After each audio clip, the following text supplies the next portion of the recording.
de Deus, aleluia. Então estamos aqui por causa dele, amém? Estende a mão aqui, agradecer a sua esposa, a missionária. Deus abençoe em nome de Jesus a vida de vocês. Pai, toma teu servo nas tuas mãos, Pai. Continua falando conosco, Pai, nessa noite. Não aquilo que nós queremos ouvir, mas aquilo que o teu Espírito tem para falar. Pai querido, de boba, surianda, de manto e de covas alabachéria. Pai, o Senhor me mostra paixão dentro de um avião. Derébia, de flaçu e de carnagasúbia. Pai querido, Senhor, em nome de Jesus, eu sei que ele e a família dele vão viver, Pai, coisas extraordinárias, porque é promessa do Senhor. Pai querido, abra as portas e as comportas do céu. Derrame todas as bênçãos sem medida. Em nome de Jesus. Amém. Tem alguém que é a primeira vez no nosso ministério? Fora os irmãos aqui. Deus abençoe a tua vida em nome de Jesus. Amém? Vai aprender conosco nessa noite. Olha para a cara do seu irmão. E você vai dizer o que para ele? Não fala comigo. E as palmas vão ver o Senhor. Graças a Deus. Eu cumprimento a igreja com a paz do Senhor. Amém. Aproveitando que você está de pé, sem demora, abra a sua Bíblia. Evangelho segundo João, capítulo 11. Nós vamos ler a partir do versículo 25. Evangelho segundo João, capítulo de número 11, a partir do versículo 25. Enquanto você abre aí a sua Bíblia, eu quero tributar a Deus toda a honra, toda a glória, a minha gratidão por estar aqui mais uma vez nessa igreja, pela vida da pastora Alana. Ela é uma bênção, né, irmãos? É. Deus continue te abençoando, viu? Hoje está comigo a minha esposa, missionária Marina, missionária Kelly, que mora conosco. Terça eu vim só, né? Agora eu vim já com só faltou o meu Yorkshire. Mas é porque ele não é liberto ainda, está em tratamento. Quem achou, diga amém. Amém. Diz assim: então Jesus declarou: eu sou a ressurreição e a vida. Quem crê em mim, ainda que morra, viverá. E todo o que vive e crê em mim, não morrerá eternamente. Você crê nisto? Marta respondeu: sim, Senhor. Eu creio que o Senhor é o Cristo, o Filho de Deus, que devia vir ao mundo. Amém?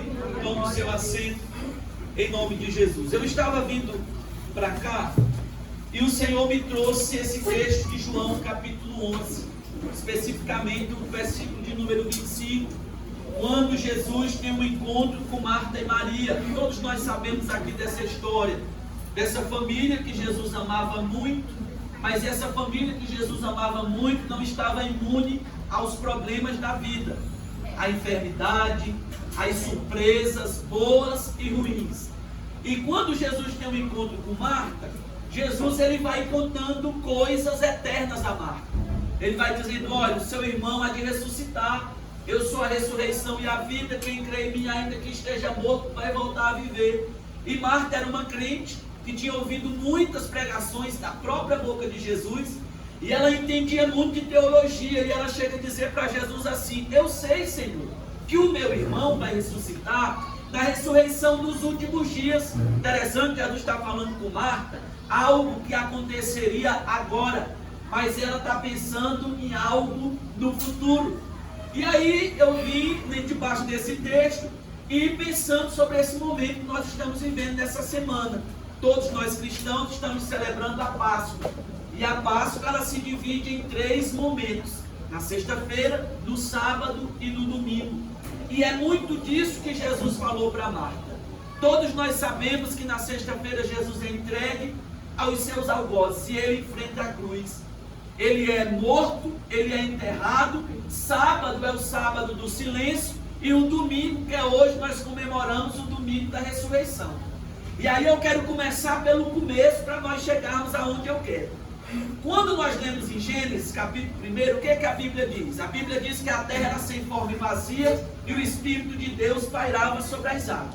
Quando eu era criança, eu tinha a visão de Deus assim: Deus, o Pai, era um senhor mais velho, cabelo branco.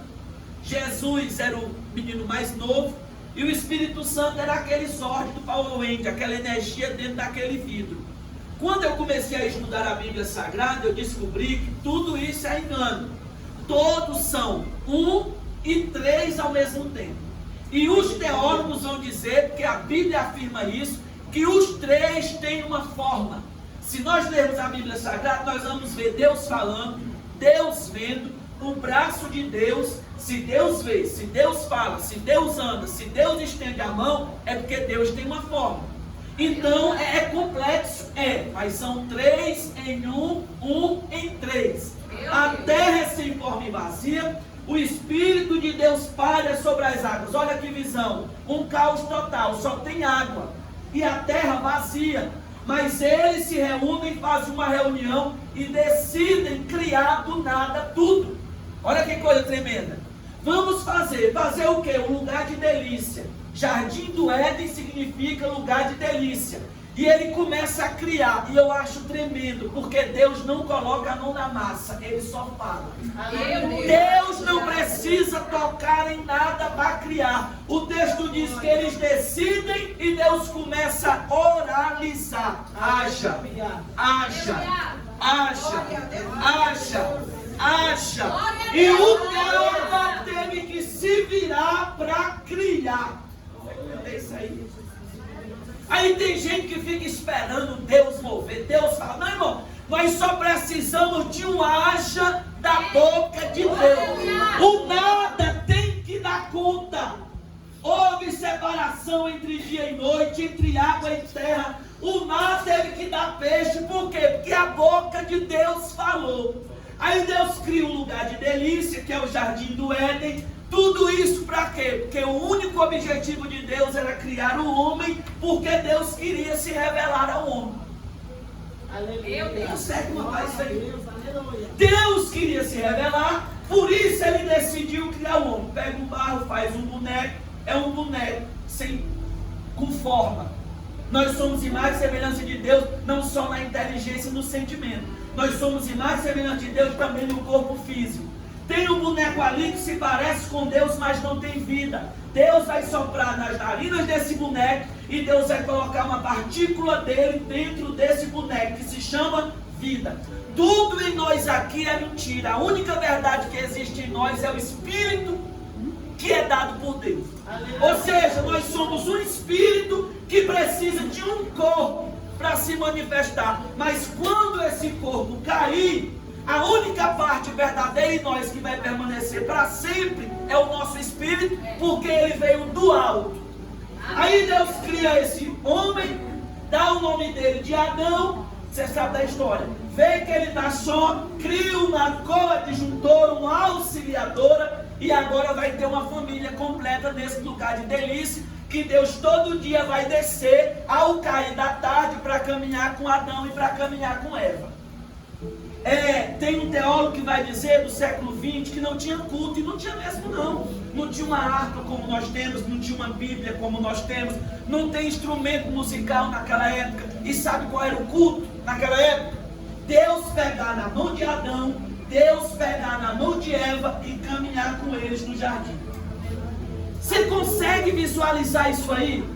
Deus deixar o seu trono de glória, esse lugar que nenhuma nota musical sai do compasso, esse lugar que é perfeito, que não tem crise, que não tem fome, que não tem sede, e Deus se materializar. Isso aqui é uma teofania. Deus assumiu o corpo físico para caminhar com o homem. E sabe qual é o culto? Eles conversarem, eles baterem um papo. Esse é o interesse de Deus. Deus cria uma igreja, Deus levanta uma pastora, e o intuito todinho de Deus é esse: se relacionar com você, Deus se revelar a você. Deus não quer que você terceirize relacionamento. Tem gente que vive colocando alguém entre ele e Deus, e Deus está dizendo: para com isso, eu quero me revelar a você, eu quero falar com você, porque isso é desde o princípio. Não tinha terceiros. Ô irmão, que coisa tremenda.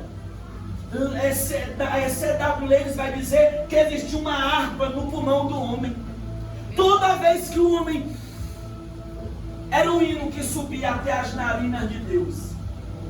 Que coisa tremenda. Todo dia, sem falhar, Deus descia e caminhava com o homem. Aí você sabe da história. Satanás vem, chega para Eva separada de Adão, e ele deturpa o que Deus diz, porque o diabo nunca vem com chifre, tridente e cheiro de enxofre, que nem o catolicismo desenhou. Se o diabo chegasse assim, ninguém aceitava o conselho dele. O diabo é que nem aquele Lucifer da Netflix. É tão bonito, é tão bom que a gente até gosta dele. Olha o que o diabo disse para Eva. O diabo disse assim: será que Deus queria dizer o que disse quando disse? Deus disse para Eva: coma de tudo, só não coma. Aí o diabo falou assim para ela: Deus não quer que vocês sejam como ele, porque ele sabe que se vocês comerem, vocês vão ser como ele. Irmão, o diabo nunca vai chegar com só mentira. O diabo vai chegar com uma mentira misturada com verdade. Meu Deus. É por isso que o Salmo 23 diz: derrama o óleo sobre a minha cabeça. Porque além de ungir, protege contra as moscas. Porque você sabia que o que mais mata a ovelha não é a raposa, não é o lobo, mas é a mosca, que pousa no ouvido, deixa a larva, e aquela larva vai coçando, coçando, inquietando aquela ovelha, a ponto dela bater a cabeça na pedra até morrer de tanta coceira. Meu Deus. E é isso que o diabo faz, vai implantando sementes, mentiras, coisas deturpadas na nossa mente, a ponto de nós duvidarmos de que Deus nos ama, de que Deus é bom, de que Deus tem um plano na nossa vida. E foi isso que o diabo disse a Eva. Será que Deus queria dizer isso quando disse isso? Aí Eva fermentou, comeu, alguns dizem que é maçã, mas pode ter sido uma melancia. Foi uma fruta, ninguém sabe qual fruta foi. E automaticamente os olhos se abriram e ela viu a sua nudez, deu para o seu marido. E sabe o que eu acho tremendo? Antes de comer a fruta, Eva só olhava para cima. A partir do momento que ela comeu a fruta, ela passou a olhar para ela mesma e para o mundo em sua volta. Olha que coisa tremenda. Quando Deus criou o homem para olhar para cima. Quando eu olho para cima, eu não vejo o problema do outro, eu não vejo o meu problema, eu só vejo Deus. Agora, quando eu tiro a visão de Deus, eu começo a olhar só para o meu umbigo, só para mim, e eu perco a visão do meu Criador. Foi isso que aconteceu. Eva peca, além de pecar, faz o seu marido pecar, e Deus sempre vai cumprir a parte dele, viu, irmão? Deus não é filho do homem para queimar. Da parte de Deus ele vai cumprir. O homem pecou e quando peca, vê que está nu, vai se esconder. Porque depois que o prazer do pecado passa, vem a vergonha. Aí o homem vai se esconder, mas Deus desce como ele sempre desceu. E quando Deus chega lá, Eva não está, Adão não está, esperando como de costume, por conta do pecado. Aí Deus vai perguntar: Adão, cadê você?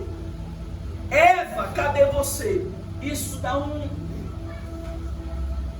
problema na nossa cabeça, porque Deus não é onisciente, Deus não é onipotente, Deus não é onipresente. Por que ele está perguntando cadê Eva?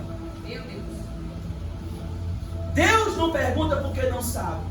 Quando Deus pergunta: Adão, cadê você? Deus está perguntando: você tem noção do que você fez? Meu Deus. Você tem noção da onde você foi parar? Aí, irmão, o homem está nu, o homem está com vergonha, o homem não estava esperando Deus, e Deus agora vai liberar uma palavra de juízo e uma palavra de salvação. Porque a palavra de Deus ela é completa. A palavra de Deus exorta, a palavra de Deus consola e a palavra de Deus edifica. Tem muito pregador que vem, espanca a noiva e vai embora. Não, não. A palavra de Deus revela o pecado, mas ele traz o remédio para restaurar aquele homem que caiu por causa do pecado. Deus vai dizer ao casal: eu vou tirar vocês do Éden. A partir de agora, vocês vão trabalhar para comer, vão sentir dor, vão comer do suor, porque outrora não precisava fazer nada, era só estender a mão e... Olha a obediência. Mas por conta do pecado vão ter que suar. Mas olha o que Deus vai dizer: se o pecado entrou por causa de um homem e uma mulher, a salvação também vai vir por um homem e por uma mulher. Já está profetizando o plano de salvação através do Messias. Deus não pode ser pego de surpresa. Deus sempre tem uma carta na manga. O homem cai, mas Deus tem um plano traçado na sua cabeça. O homem agora vai viver afastado de Deus, precisar sacrificar, derramar sangue. Tudo isso no Antigo Testamento vai apontar para algo que viria da nova aliança, que seria feito de uma vez por todas. Durante todo o Antigo Testamento, o homem matou o animal e derramou sangue, apontando para o verdadeiro e único sacrifício que aconteceria com a morte do Senhor. O plano de Deus era: o homem está afastado, o homem não pode se aproximar de Deus. No Antigo Testamento você não podia entrar na igreja. No Antigo Testamento você não podia tocar um instrumento. Era o sacerdote que entrava uma vez por ano por você. E ele ainda entrava com um sino na perna. Diz que no dia que o sacerdote entrar, nem dormia, ele dormia com medo de sonhar e pecar do sono, para a santidade de Deus não matar ele. Meu Deus! Você sabe o que é isso? Meu Deus! E eu vou dizer para você, todos tinham que sacrificar. Quem era rico, uma ovelha, um carneiro. Quem era pobre, uma pomba. Quem era miserável, farinha. Mas ninguém podia se apresentar diante de Deus sem nada. Por quê? Porque eles tinham pecado, destituídos estavam na glória de Deus. Olha que situação terrível. Você não podia cantar, você não podia adorar, você não podia falar direto com Deus, porque a santidade de Deus exigia derramamento de sangue. Meu Deus! Quando eu comecei a pregar, que eu não entendia, eu achava que era o diabo que queria que Jesus morresse. Não, irmão, não era o diabo. Quem exigia derramamento de sangue era a santidade de Deus. A gente prega um Deus muito bonzinho. Deus é amor, Deus é amor. Mas a santidade de Deus, ela exige justiça. E justiça exige derramamento de sangue. Deus olha para a humanidade, a vontade de Deus, a sua santidade é de exterminar o homem. Mas Jesus se levanta e diz: Pai, eu vou morrer por ele, eu vou morrer por ela, eu vou derramar o meu sangue para que ela seja justificada, redimida, resgatada, transformada. Eu vou dar direito a ela. Irmão, só Jesus podia fazer isso. Quando nós lemos a Bíblia Sagrada, nós vamos ver que o plano do diabo era impedir Jesus de ir para a cruz. Por isso que o diabo tenta matar Jesus quando Jesus era pequeno. Por isso que José e Maria vão fugir para o Egito, só volta quando Herodes morre. Porque o diabo sabe que a cruz era a derrota dele. E ele espontaneamente decide enfrentar a cruz. Por quê? Porque ele viu você e viu a mim. Meu Deus! Eu estava que nem um vaso no lixão da estrutural, sem azeia, cheio de água, mosquito da dengue, lixo. Ninguém me queria. Ele passando ali pela estrutural, olhou para o lixão, me viu, disse: quero, tem serventia. Vou comprar e vou pagar dobrado, adiantado, para receber atrasado. Não foi isso que Jesus fez comigo e com você? Ninguém dava nada, ele deu valor. Pagou o preço que ninguém queria pagar.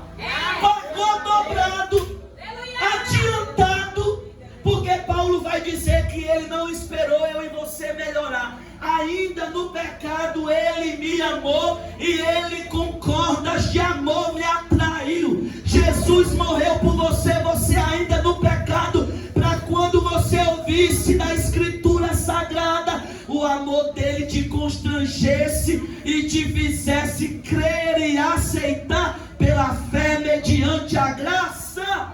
Aleluia! E quantos de nós ele recebeu só muito tempo depois?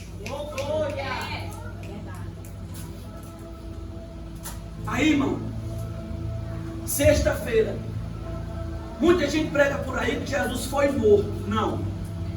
O sistema e os religiosos foram um instrumento de Deus, porque Jesus, ele se entregou. Até os discípulos, quando viram Jesus curando, pregando, expulsando demônio, operando milagre, multiplicando o pão, os discípulos falaram para Jesus: para que enfrentar a cruz? Vamos ficar aqui, vamos estabelecer um governo paralelo, porque a gente gosta de comodidade.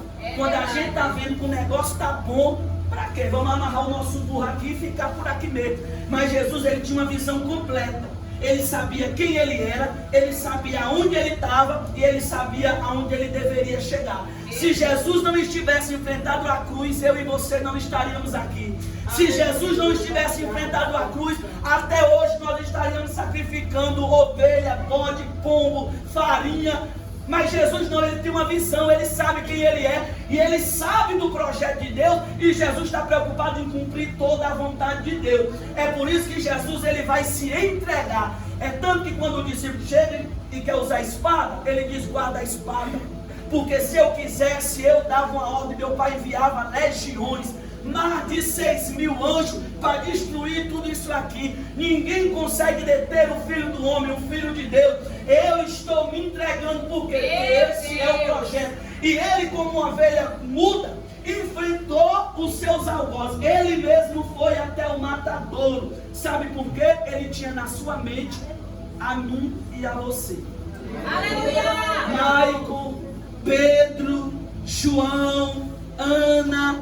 E ele levou sobre si todos os nossos pecados, todas as nossas enfermidades, todas as nossas maldições, os bullying, todos os temores, medos, ele levou sobre si. Irmão, não era qualquer um que ia para a cruz. Meu Deus. Só quem ia para a cruz eram os piores dos piores, marginais, traficantes. Se nós formos conjecturar aqui, eram os estupradores, os violentadores, eram esses que iam para a cruz.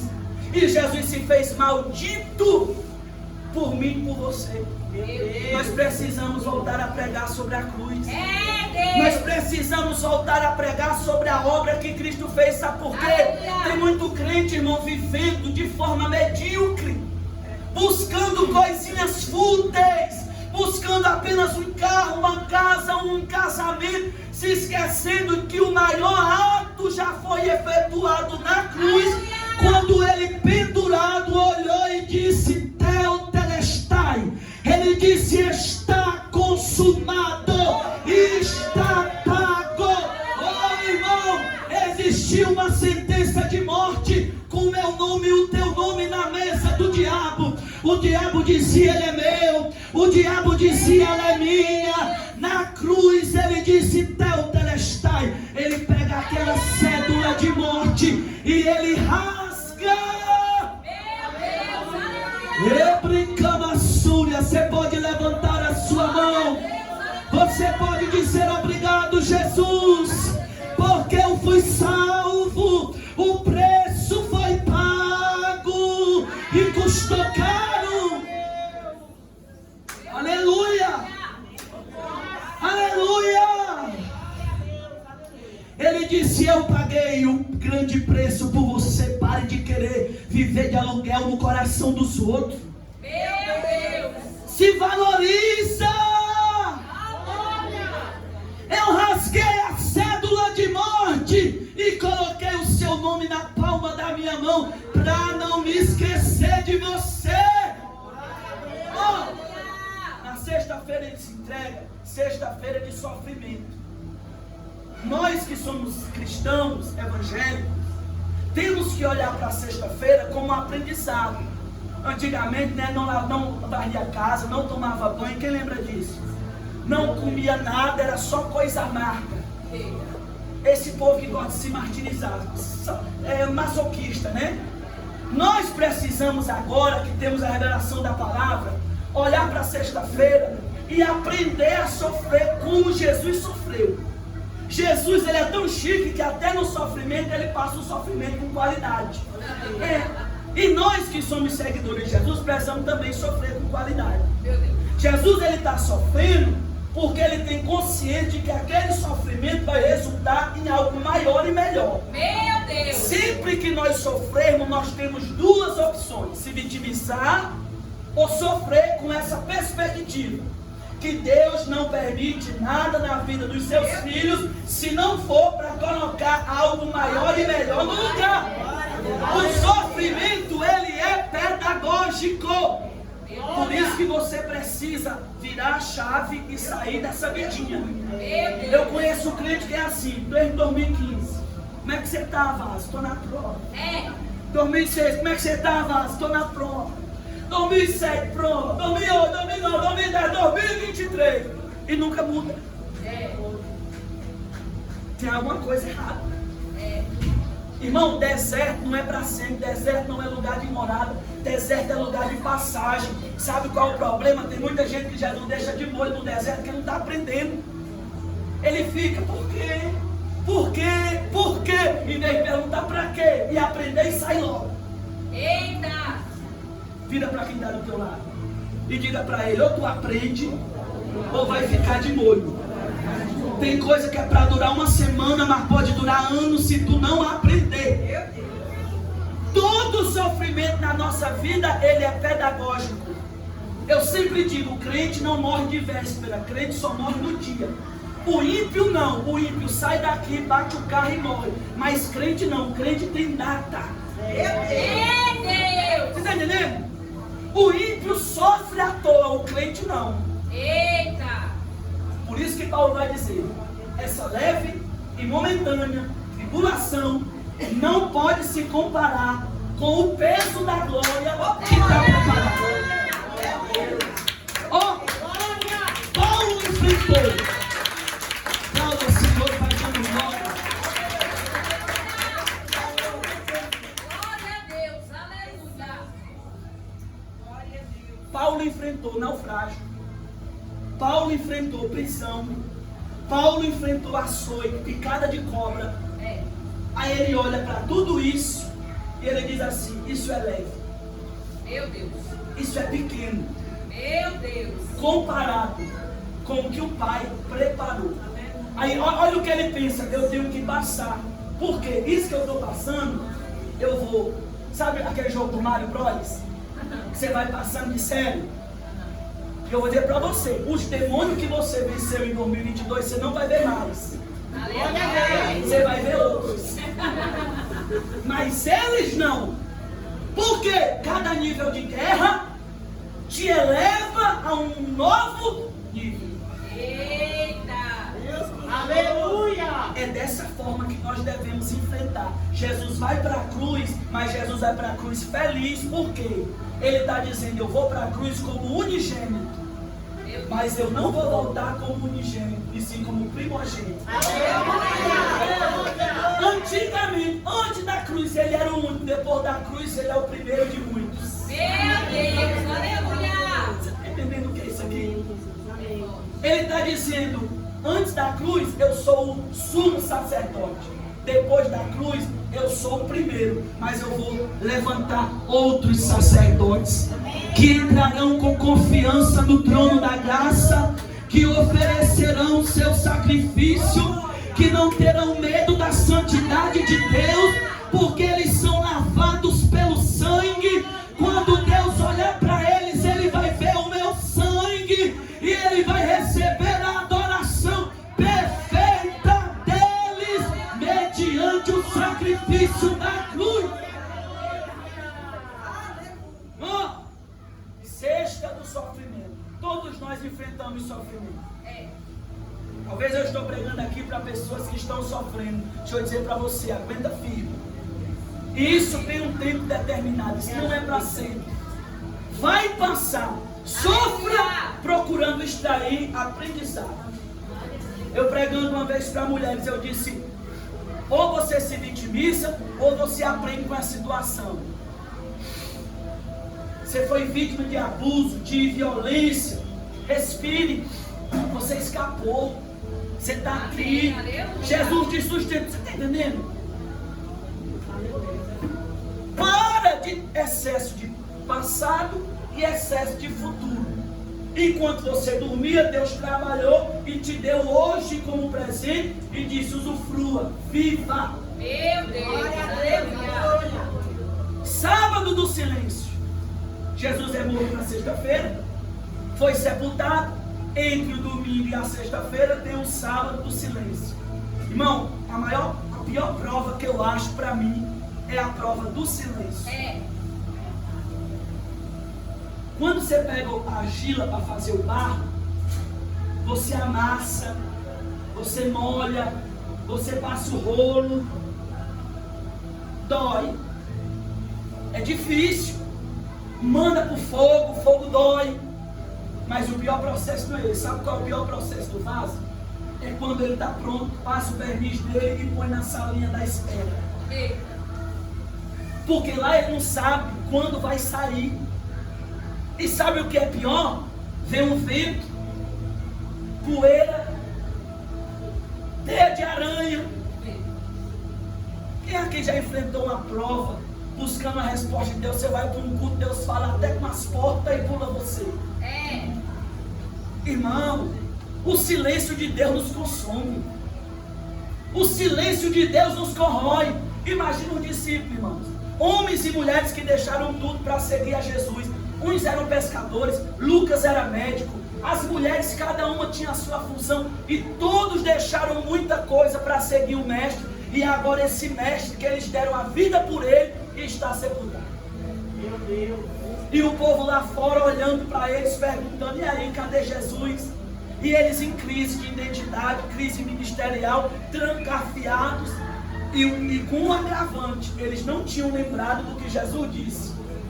Porque Jesus uma vez olhou para o templo e disse assim: ó, esse templo vai ser destruído, mas em 3 dias ele vai ser reconstruído. Jesus não estava falando do templo físico, estava falando dele. E aqui existe um grande problema conosco, que servimos a Deus. Quantas vezes a gente vem para a igreja, daqui sai palavras proféticas, e isso fica voando. Desse jeito. Entra aqui, sai aqui e não guarda para o dia do silêncio. Meu Deus. Você sabia que tem coisas que Deus fala e naquele momento não faz sentido? Aí você deixa passar. Aí lá na frente aquela palavra ia servir para te alimentar, mas você não guardou. Meu Deus. Eu tinha 10 anos de idade, a minha família é do Maranhão, de uma cidade chamada Lago da Pedra, e pior, nós éramos do município de Lago da Pedra. Irmão, uma pipoca que nem correio chega lá. Não tinha nem energia, só tinha um motor a diesel que ligava 8 horas da noite para assistir o Jornal Nacional, e a novela, depois de ligar, ficava no lampião. Com 10 anos de idade, Deus levantou um profeta, marchou na minha frente. Eu sou assim bem controlado, mas eu gosto de coisa esquisita. Marcha, cadeira de flor. Porque quando ela marchava assim perto de mim, meu cortou laço, deu vitória, eu me alegro. Aleluia. Aí o vaso veio marchando, meteu a mão na minha cabeça e disse assim: eu vou te arrancar desse lugar, eu vou te dar um nome, eu vou te levar para Brasília, tu vai voar no pássaro de ferro. E eu com 10 anos não entendi, mas eu guardei. Eu pensei: meu Deus, eu sou tão pequeno. Jesus, que passarinho de ferro é esse? Eu conheço o sabiá, eu conheço a curica, mas pássaro de ferro. Mas eu guardei no coração. Glória. Aleluia. Os anos, ó, Deus nunca mais tinha falado comigo depois daquela profecia de 10 anos. Hoje eu estou com 31. Eu já visitei 14 estados, já fui para fora do país, já andei no pássaro de ferro para lá e para cá. Por quê? Porque eu guardei a palavra que Deus falou, ó. Aleluia. No dia que o silêncio chegar para você, aprenda a trazer à memória aquilo que te dá Esperança. Aleluia. Meu Deus, aleluia. Talvez hoje você está olhando e Deus não falou, Deus não explicou. Aí você vai trazer à memória aquele versículo: pensei que tudo podes, nenhum dos teus planos pode ser impedido. O meu Redentor vive, Ele vai se levantar sobre a terra. Clama a mim, responder-te-ei, anunciar-te-ei coisas grandes e firmes. Pensei os pensamentos que tenho a respeito de vós, pensamentos de paz e não de mal, para dar a você o fim que você deseja. É no momento do silêncio que você tem que se animar. Aleluia!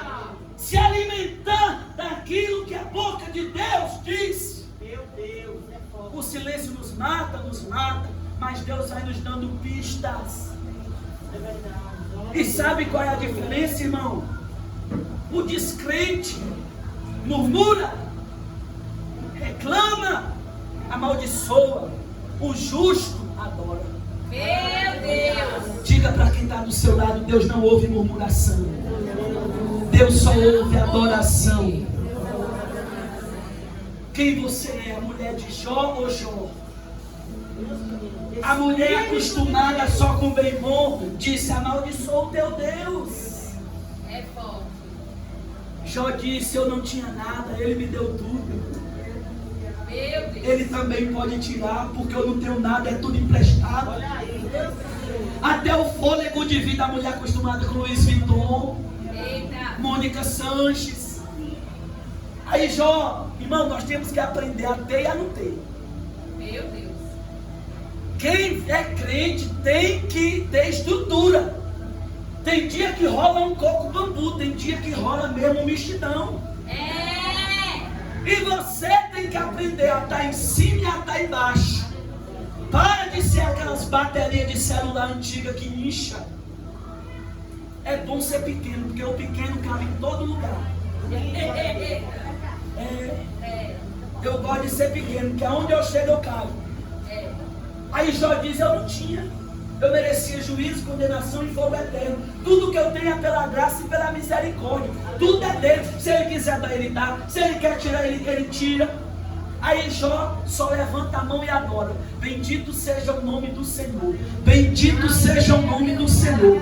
Bendito seja o nome do Senhor. Ele sem saber estava criando um ambiente de milagre. Ele sem saber estava chamando a porção dobrada sobre a vida dele. Porque quem murmura atrai maldição, mas quem adora atrai a bênção. Enquanto Deus está calado, aproveita para adorar. Enquanto Deus está calado, aproveita para dar o culto. Ô irmão, é fácil cultuar quando vê mar aberto. É verdade. Difícil é tocar o pandeiro com o mar fechado. É desse jeito. E Deus está dizendo a alguém aqui nesta noite: eu quero ser profeta de Deus. Deus está dizendo: você não está vendo nada, mas avança, porque sou eu que te dou chão. Deus está dizendo: caminha, porque sou eu que dou a terra para você andar por ela.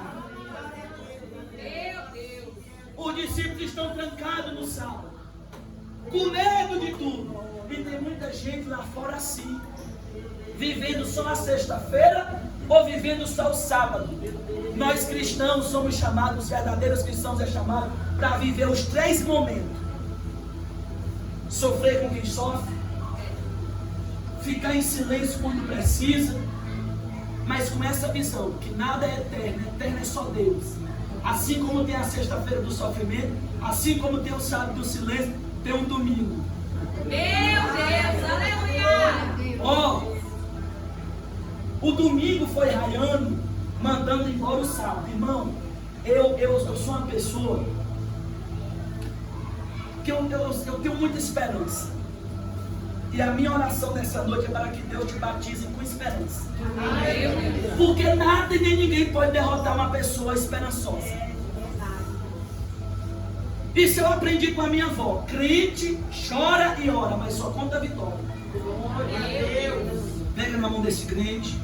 Aleluia. E diz para ele: crente chora e ora, mas só conta vitória. Para de estar propagando derrota. Sabia que eu aprendi? Tinha uma irmã que era minha amiga. Ai, amiga. Ela toda dia assim: como é que você está? Aí eu chorava, contava. Aí o Espírito Santo de Deus falou dentro de mim: ela é da turma dos que não se preocupam. É curiosa, porque ela gosta de encontrar uma pessoa que está pior do que ela. Eita. Você sabia que tem gente assim? É. Que ele não se preocupa. A curiosidade dele é para saber se você está pior. Porque isso é um bálsamo para ele. Quando ele encontra uma pessoa pior, ele se alegra: ai, glória a Deus, que tem pior do que eu. É, desse jeito. Aí, meu irmão, eu aprendi a ser que nem a Sunamita. O menino morto. Meu Deus. Ela acabada. Mas ela não está parada. Ela está em ação, em movimento, Aleluia. indo em direção ao milagre. E se alguém perguntar, ela diz: vai tudo. Vai enfrenta o luto na sexta-feira, ela enfrenta o silêncio do sábado, mas ela está avistando um domingo de esperança, e ela está dizendo: vai tudo bem, porque Deus está no fim do túnel, e não pode terminar mal na vida daquele em que Deus está. Então, pela fé, eu posso dizer: vai tudo bem? Domingo de manhã, estou pregando aqui, acho que a maioria é mulher, né? Jesus tem um negócio assim diferente com as mulheres, você já viu? Eram elas que sustentavam o ministério de Jesus. Aí duas pegam um unguento e vão até o sepulcro. Você sabe a história? Botaram uma pedra enorme, botaram guardas lá, mas nada disso impediu delas decidirem ir. Isso aqui me lembra muito os reis magos também. Os reis magos levaram incenso, ouro e mirra. Cada especiaria dessa representava o ministério de Jesus. Parou para pensar nisso? Ouro, incenso e mirra. Jesus era rei, sacerdote e profeta. E quando eles levaram ouro, incenso e mirra, eles estavam dizendo: nós te reconhecemos pelo que tu é. Eu só dou a Deus aquilo que eu vejo que Deus é. É por isso que tem muita gente que não é boa na adoração, porque Deus para ele é só um atendedor de demanda. Meu Deus! Agora, quando eu tenho Deus como meu amigo, ô irmão, eu já venho de casa. Oh Jesus, eu te amo, eu te adoro. Aleluia! Oh Jesus, como é bom estar na tua casa, na tua presença. Aleluia! Jesus, eu levanto a minha mão, porque eu não tenho, eu não sou, eu não posso, mas tu pode. Senhor, obrigado pela cama, pela comida, pela vida da minha esposa que me suporta. Deus, obrigado pela vida da minha pastora, daqueles que oram por mim. Por quê? Porque Jesus é para você o que ele realmente é. Aquelas mulheres saíram no domingo de manhã para ungir o corpo dele, preocupadas com quem ia remover a pedra, mas nada disso impediu elas de ir. Porque quem quer faz, quem não quer inventa uma desculpa. Deus! Irmão, eu sou crente desde nascença. Quem mais ajuda é quem não tem, porque quem tem não ajuda. Eu conheço uma irmã, só abrir um parênteses aqui para nós terminar. Lá na Paraíba, tinha uma igreja que queria pagar um programa de rádio, R$15 a hora do programa. E ninguém tinha. A igreja é pobre. Aí o pastor levantou e disse: nós vamos pagar o programa, que nós não temos R$15. Aí a irmã disse assim: pastor, eu não tenho R$15, eu tenho um galo. Quem quer dá um jeito. Aí o pastor disse: traga o galo, nós vamos rifar o galo. Aí você imagina, a Assembleia de Deus na Paraíba rifando. Não. Se usar calça é pecado, imagina rifa. Aí botaram lá no Instagram e no Facebook: pastor da Paraíba rifa um galo para pagar um programa. Meu Deus! E a história correu. Sabe onde é que a história foi parar? Além da fronteira, nos Estados Unidos. Eita! Um crente viu, isso não é história de carochinha não, tá? O pastor Carlos Tavares começou a contar essa história, eu comecei a contar, e agora até o Hernando Dias Lopes conheceu o pastor. A história chegou nos Estados Unidos, pastora. O jovem viu e disse assim: pastor, mate o galo, mande a conta, nem manda o galo, como o galo, que eu vou mandar a oferta. Quanto é que vocês precisam? R$15. Irmão, matou o galo, comeu. Quando a oferta chegou, não pagou o programa não, comprou a rádio. Segura! A irmã que doou o galo virou microempresária, porque a oferta fez ela comprar uma geladeira, ela passou a vender din-din. Só ela que vendia din-din lá no... Quem quer faz, quem não quer dá uma desculpa. Uma olha para a outra e diz: vamos lá, vamos. Mas tem a pedra, mas vamos. Meu Deus! Mas tem um soldado, vamos. Ele fez muita coisa por nós vivos. Elas não tinham esperança nenhuma, porque elas não tinham guardado o que Jesus tinha falado. Lembra de Marta? Tem muito crente que pode estar ativo na igreja, mas está perdendo o que Jesus falou. Jesus não quer que você seja apenas um visitante. Jesus quer que você seja crente. Você sabia que você pode ser um músico, você pode ser um obreiro, mas você pode estar perdido. Você pode estar na casa do pão com fome. E esse não é o interesse de Jesus. Jesus quer que você coma, que você tenha vida, que você se relacione com Ele, que você interaja com Ele. Quando aquelas mulheres se levantaram e foram, o texto vai dizer que elas encontraram uma pedra removida. Elas entraram lá dentro, e eu acho Jesus muito chique, que até o lençol estava dobrado. Isso é gratidão. Aleluia. Aí, quando elas saem atônitas, achando que roubaram o corpo do mestre, Jesus aparece e fala para elas: a quem vocês procuram no meio dos mortos? Meu Deus, Deus poderoso. Aleluia. Glória a Deus. Glória. A cruz está vazia e o trono ocupado. Levanta a sua mão. Diga isso. A cruz está vazia e o trono ocupado. Você não vai ficar na sexta-feira do sofrimento. Você não vai ficar no sábado do silêncio, da solidão. Não. Existe um domingo de ressurreição. Páscoa é isso. Ressurreição. Jesus me trouxe aqui nesta noite para dizer para você: tem ressurreição na tua vida, tem ressurreição na tua casa, tem ressurreição na tua saúde, tem ressurreição no teu relacionamento, tem ressurreição para os teus negócios. A morte vai ter que dar lugar à vida. A morte vai ter que dar lugar à vida. Aleluia. Ebricoraçúria. Anderebra sobre. Antes de ressuscitar, a Bíblia diz que ele desceu ao inferno. Meu Deus. Eita. E ele chegou para a morte e disse que antigamente a morte matava qualquer um.